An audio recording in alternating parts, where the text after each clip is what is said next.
Good evening and welcome back to 31 Horror Nights. It's October 2nd and tonight's movie is Alien Romulus. One of the sources I go to look for movies to watch for horror nights is the Saturn Awards. I'll look at what won Best Horror Movie, even Best Thriller sometimes. Although I will say, in the sample of like the 10 or so years where I saw the horror movie that won Best Horror Film and one of the other nominees, they were wrong in my opinion every single time except for one. One time they gave Best Horror Movie to Talk to Me, and I looked at the list and it's like, yeah, Talk to Me is better than all the ones on this list I've seen. Every single other time, one of the nominees was definitely better in my opinion. I bring that up because the winner of Best Horror Movie for 2024 was Alien Romulus, and it was directed by someone who has already won Best Horror Movies at the Saturn Awards. The director for this, Fede Alvarez, directed Don't Breathe. I have seen Don't Breathe for Horror Nights. I didn't really like it that much, mostly because the characters were so stupid. But on the subject of Alien Romulus, actually a more relevant reference for another movie he's directed was the Evil Dead remake. And yes, it's not technically a remake, it's more like a sequel, but it's also basically a remake. It's trying to do the same thing the original was doing, and that also seems to be the case with Alien Romulus. So the fact that he did soft reboots of two beloved horror franchises, and it seemed to have gone relatively well both times, is kind of impressive. He also did do a soft reboot of The Girl with the Dragon Tattoo, and that didn't go as well, but hey, you win some, you lose some. I did see the original Alien, and I thought it was okay. Most of the horror in the original Alien came from just how much of a threat this one alien posed for this whole crew. And it seems to be going a similar route in this movie here, Alien Romulus. I don't know why it's called Alien Romulus. The trailer was very vague.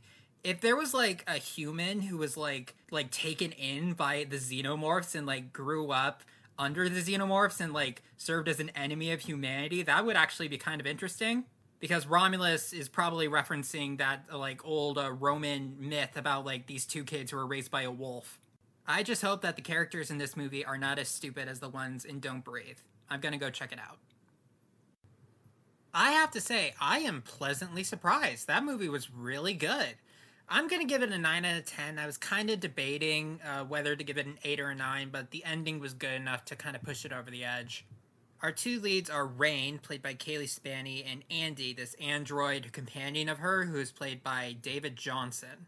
Although this android just looks like a person, in fact, at the beginning, I kind of thought they were trying to go for, like, highly neurodivergent companion, but no. Apparently he's just, like, Temu bargain bin android. There's actually a fair amount of drama concerning the fact that ND is an android.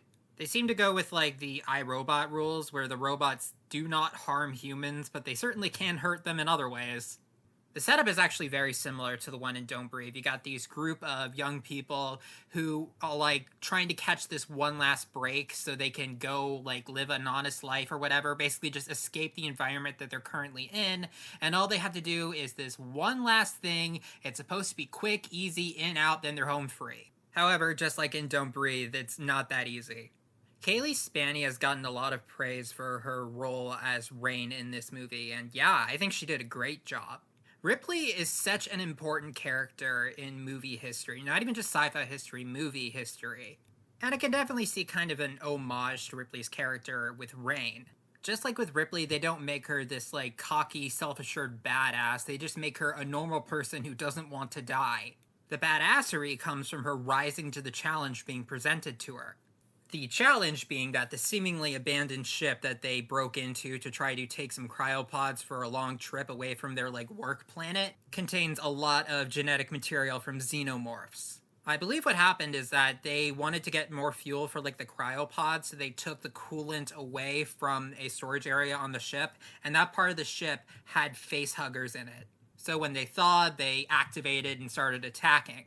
And if you know Alien, you know that once a facehugger attaches to a person, they implant an egg, and that egg bursts out of their chest and becomes a fully grown xenomorph very, very quickly. The thing that puts the humans at such a disadvantage against the xenomorphs whenever they're on a spaceship is the fact that the xenomorphs have this highly acidic, corrosive blood that can eat a hole through the ship. So they can't fight back, or else they're just gonna get sucked out into space.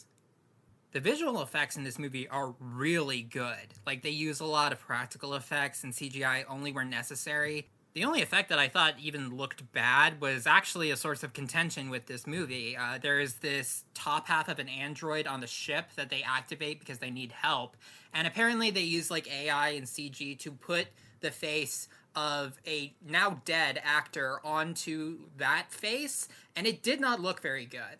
I can only assume they got all the necessary permissions from that actor's family, but still, as an idea, it's very odd, and it didn't really even turn out that well. I'd say probably the only issue I really had with this movie is its pacing. It kind of has that thing where what you feel is the climax just sort of keeps going and going and going, and it kind of becomes the cycle of, okay, what now? What's going to kill them now? How are they going to lose all hope this time? However, it didn't become tedious enough for the ending to not still be incredibly satisfying. Overall, if you like the original Alien, I think you'd like this movie a lot. I certainly enjoyed it. And now I briefly want to talk about a few spoilers. The thing that they sort of hammer home in the original Alien, at least, is that this is like the apex predator. They seem better at being predatory than Predator when they were against the Predator in Alien vs. Predator. They are so powerful, so vicious, and reproduce so rapidly, you could probably drop one facehugger on a planet and have the entire population genocided within a year.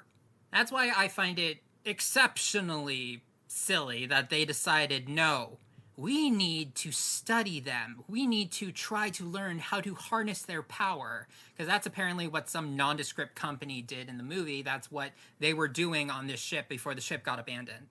One really cool thing that happened when they get on the ship is that apparently there's this gravity generator, some sci-fi mumbo-jumbo, where most of the time it's in 0G, but like every few minutes there's like this pulse and the gravity turns back on.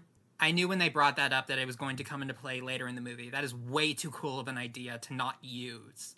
And it did come up towards the end of the movie where Rain and Andy were in this basically big hallway with a bunch of aliens. They were blocked from leaving, and Rain had a gun, but they couldn't really fire at the aliens because if they did, the blood would just drip down and then eat a hole through the spaceship. And that's where the gravity thing came back. They turned off the gravity generator so they could freely shoot the xenomorphs without the blood just immediately dripping down onto the floor.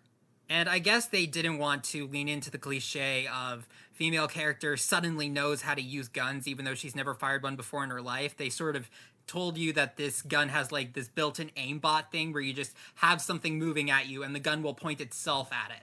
So they try to make their escape. It's a very long, very difficult process.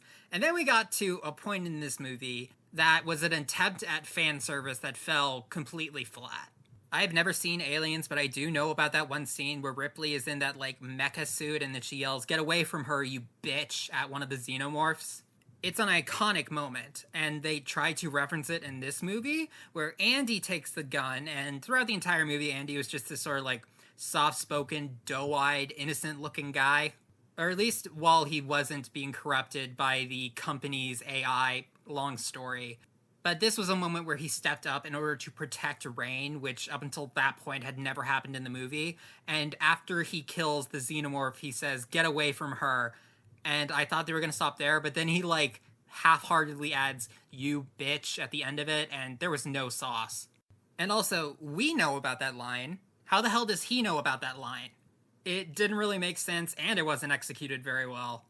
I much preferred the line that Rain had at the very tail end of the climax that I don't even feel comfortable saying on this video, but she was just screaming at the one final alien to die, and she had some sauce behind that.